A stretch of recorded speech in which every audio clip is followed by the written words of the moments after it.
All right, guys, I hope you're having a fantastic time. I need one big hoorah. Hoorah! Fantastic. So the next person I'm introducing, I met this guy. He was doing a presentation here in Fort Lauderdale. Was it in Fort Lauderdale? No, it was in Miami. It was in Miami. He was in the Doral area. He was in a restaurant. And I was very interested in what he was putting together, so I shot out there to meet him.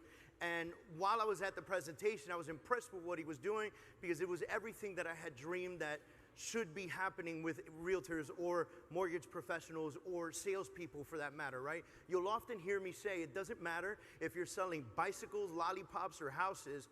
It's all the same shit at the end. You still have to develop and create clientele, and you have to have somebody to sell to, right?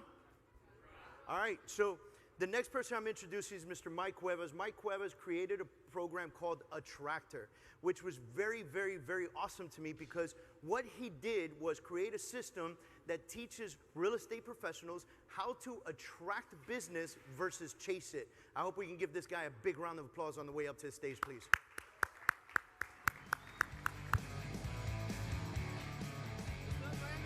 Test, test, test. Hello, hello. All right. What's up, everyone? Wow, it is bright up here. Who got a lot out of that last section or that last session? Because we're actually going to be talking about building that story, that brand, but using video. So just by show of hands, really quick, how many of you? I can't see in the rear there, but how many of you are doing videos? How many of you that didn't raise your hand are not doing videos because you don't know what the fuck to say or what to do? How many of you are curious on what your own brand and or story is? Everyone knows what that is? All right. Well, let's talk about what this is and what we're really getting at. Everything James said is on point, all right? Agents with a strong personal brand don't chase business, business chases them. Do you honestly think Josh Altman prospects? I don't know if I'd love to ask him. I mean, it's a good question, but I think he's got business coming to him. You know, I think he attracts business. Most of the top producers attract a lot of business, but it's not about building a strong brand. The whole reason to do so is just so it's your excuse to stay in front of your audience. So what I'm getting at is why your brand matters is that if you guys look at the statistics, consumers, only 4% of consumers chose an agent based on the brand they're associated with, which meant 96% of them actually chose the agent themselves. Do you guys really think the flag that you're with today really makes someone want to use you for your services? Or do people do business with agents they know, like, and trust? So the key, though, is how do you stay on top of mind? How many of you guys touch your database often? That's not many hands in the room. I could see maybe like 5 to 10 different hands. If you're not in touch with your database, it's very hard to generate those referrals in a referral-dominated business. What we're talking about is associating your personal brand with your job. So simultaneously, you're reminding your audience what the fuck you do for a living. Sorry, I swear a lot. But let me just go back to the stats because I didn't create this chart.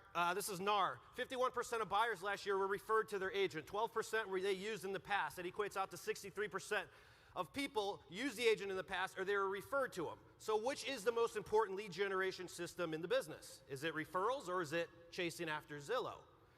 Now, if you look at the other stats, 10% of people found their agent from the signage and 4% from an open house. But if you add them up together, that's 80% of people found an agent they knew in the past, they personally met, or they were referred to. That's a big statistic. I don't know about you, but my number one goal is to be top of mind with every single person I know because it still is the number one source of business. Now, the numbers, if you guys really look at the numbers on building a brand, and what I'm really big on is using the brand database, okay? What is a database? Well, your database is the people you know. It's anyone you'd invite to your wedding and their funeral. Those people are going to use someone they're referred to or someone they used in the past. Now, everything I'm talking about is just a mathematical computation because statistically, 10 to 15% of the population moves each and every year. Last year was 14.19%. Since I've been doing this, it fluctuates around there. Now, that means 1 out of every 10, 1 out of every 15 people that you know this year, they're fucking moving, whether you admit it or not, and most of them don't even know it yet. Now, I don't market my database for their direct business, although it's nice that we get it when that comes about. I market it for the referral business because every single person in your network knows one person they can refer you to. So how do you generate more and more referrals? If we compare what I'm talking to Zillow, who's bought a lot of Zillow leads here? All right, what is, on the Zillow leads, what is the conversion rate? How many phone calls or leads do you have to get to until you actually close a transaction? 5,000.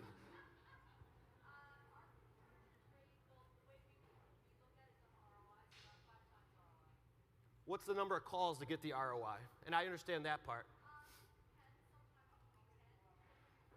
10 is good. You got a killer team, no doubt. But if a lot of people are 2 to 4% is what I see consistently. Mike Bernier, what do you do?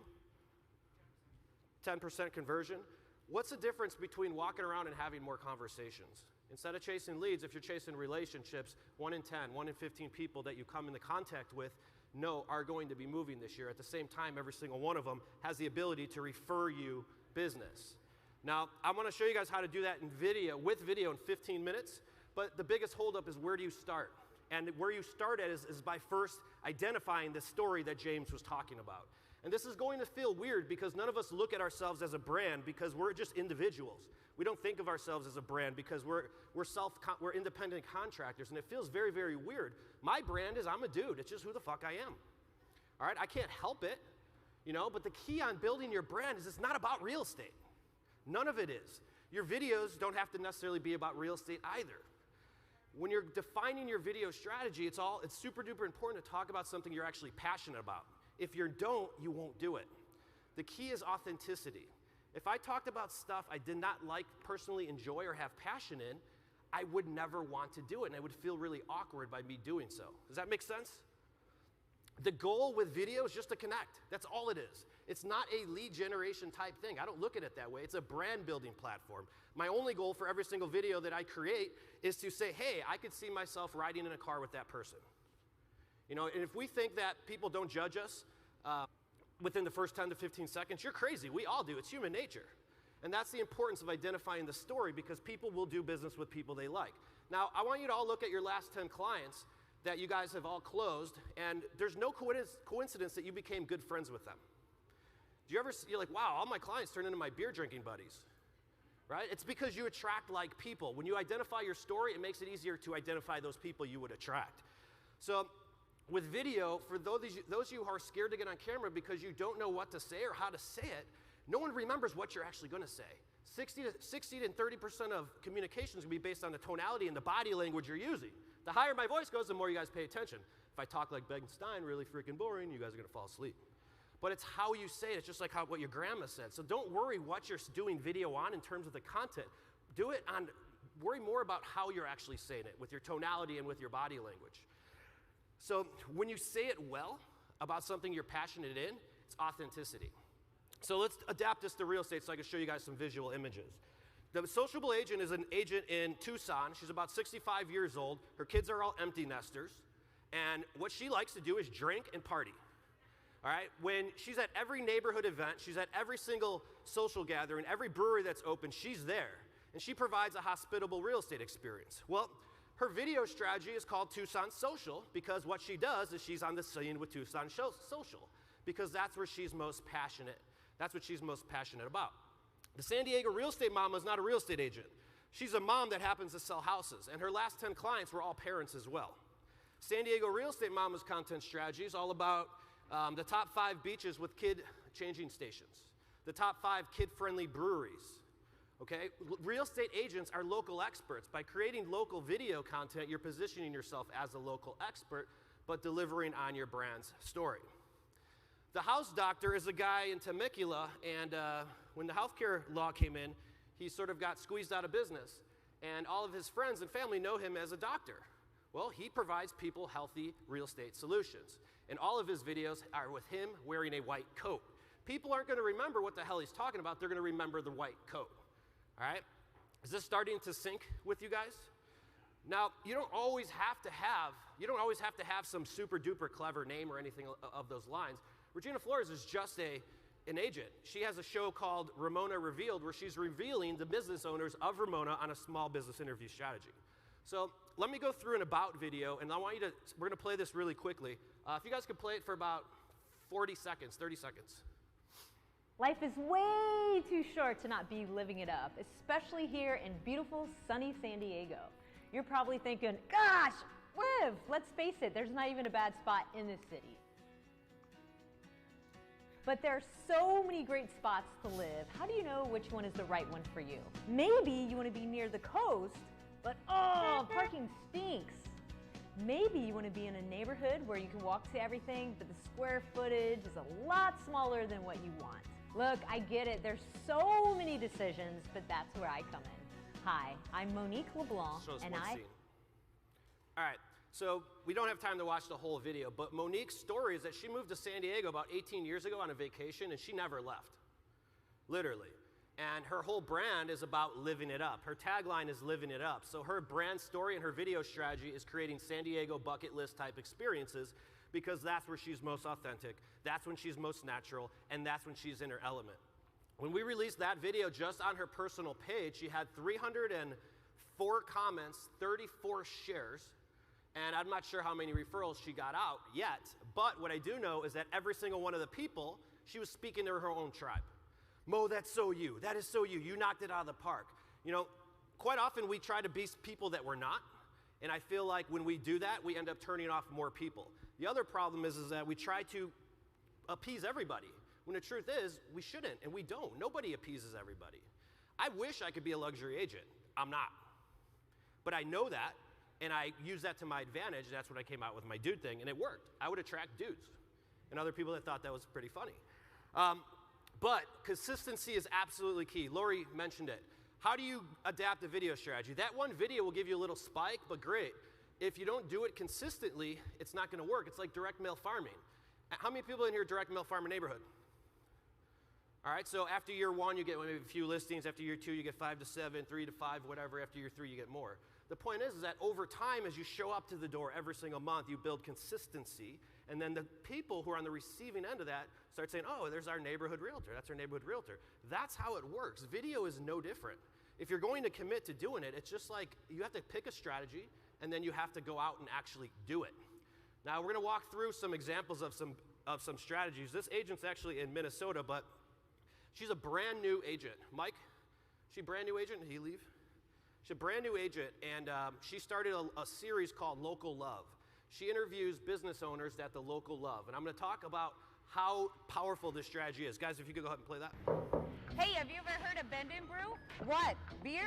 Yoga? You're going to hear about it this week on Local Love.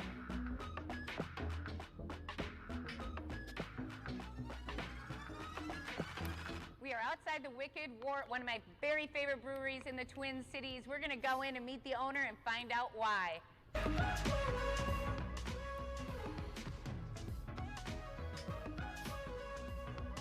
This is Steve from the Wicked Wart. Hi, Steve. All right, guys. Hi. Is anyone doing videos like business type owner strategy with this in this market? You are? Are you busy? So, sure. With consistency, this stuff is extremely powerful. I'm going to show you why in just a second. Now, regardless, I would have never known she was only in the business for 6 months. Would you guys have? I think she's, just because she's on video, if I started doing videos about me talking about chicken and waffles, you guys would think I'm a chicken and waffle expert. I have no fucking idea what chicken and waffles is. I just saw a sign about it. So the point is that no matter what you do, it's an authority building thing. If I start filming videos of me cooking, everyone's gonna think I'm an expert chef. I'm the worst chef in the world. But we still have to define a strategy because this brand, your story, is your excuse to stay in front of your networks. Now, with the business owner strategy in particular, regardless of where you're at in the market, 5 to 7% are small business owners. That's about the makeup of the population. Would you guys agree with that? Now, what we're doing is we're creating mini TV commercials for the business owners so we could start off our relationship on a forward-facing foot. And we're creating just those little TV commercials. So what's happening is they're transforming into referral sources. All right, we take that content, we define our video strategy, and we post it, we rank it on YouTube, we post it on our website content, but these videos become the excuse to touch our database with. How many people here want to send their database another turn back to clock email? We don't need to tell our database that it's spring. Most of them can see and look out the window. When you have crap content, you're going to get crap results. When you start creating energizing, engaging type content video is just a great way to do it. People start remembering you. People start seeing you. You'll walk into the grocery store and you'll be like, you actually fucking watch that? And they're like, yeah. These people that are doing these Facebook Lives videos, they're doing very well because it's all building their brand, and it's because they keep showing up, just like direct mail once a month, that it works. Now, how many of you guys are blogging? Anyone blogging or anyone creating real estate type content? Yes, love you. All right. Not that much. So if we want to create real estate content, first of all, let me ask you this. How boring is like talking about interest rates or the market update? I had an agent come up to me the other day. She's like, we just did our market update video, and it took us 3 hours to shoot because it was so awkward. I'm like, because you're not passionate about it. Who the hell's passionate about a market update? Nobody cares. You see, if you identify that story, it doesn't have to be about real estate, because no matter what, your branding's always in the background. You don't have to keep telling people everything about real estate. I don't think people want to talk about real estate until they're in the market to buy or sell, personally. But I do think we need to keep staying consistent with them. Guys, we use green screen for all content videos. Can you play this a little bit? So there's been a lot of buzz about selling your house for cheaper with alternative means. But are you truly saving much more money by going and doing it all on your own? Makes me wonder. So what is your total savings? Could you really sell your house on your own through Zillow? Does selling your house on your own truly save you money? Answering these 5 questions will help your family decide if this is the best option. So what we use is green screen videos if we're going to talk about content, because it's got to be more interesting. You know, how many of you guys still watch the talking heads on Facebook as much as you did 3 years ago? Remember when Facebook Live first came out, everyone's like, oh, wow, holy shit, is that Billy on video? Everyone's like looking at Billy, holy crap. You stop and see what Billy's going to say. Now I'm just like scroll, scroll, scroll. So video has grown, like video has evolved, and we have to start creating better type shit that people consume. If no one consumes your stuff, what the hell's the point of creating it? But again, I'll go back to the exact same thing. My only goal is to connect, all right? All of this stuff that I'm talking about here is all brand awareness. All of it is brand awareness. Now with videos, the other thing I would do is I would rank those videos. Don't create content unless you know what people search for. So you reverse engineer what, people search for closing costs in Miami. That's a good one, by the way. Create a video on search terms that people type into Google or YouTube, and you rank them. Now let me walk through just a little bit of consistency, how this works. If you're going to do something like this, and if you're creating your own mini reality series is what it is. But you have to have consistency with it. Most people are going to do 2 a month. Now, if I commit to doing 2 a month, and you see my schedule here, this is February 2018, I've shot in those videos in January so that my publishing doesn't stop. Like, could you imagine if the news wasn't on at 9 o'clock or 10 o'clock at night? Could you imagine if Days of Our Lives wasn't on, ladies, anymore, or The Bachelor, better yet, if The Bachelor wasn't on at 8 o'clock? There's a format and there's consistencies of what to expect. It's no different when you're doing this. Now, if you're going to do neighborhood videos, by the time you actually splash these and promote them, it's so inexpensive just to put your brand out there on Facebook ads or Instagram. It's very, very simple. You'll be there. You just want to be everywhere all the time. That's what this really is. Video allows you to do that. It's more impactful, in other words. Now, let's say I wanted to tie in a neighborhood video. Great, there's one on Friday. Oh, and I got holidays, I want to do something funny. And there's a couple listing videos. You could see that your schedule would fill in quite frequently. But a lot of the stuff you plan, like I can't control when the holidays are coming out, but I could pre-plan from when they do. I like telling my clients I love them on Valentine's Day, and I thank them for their referrals.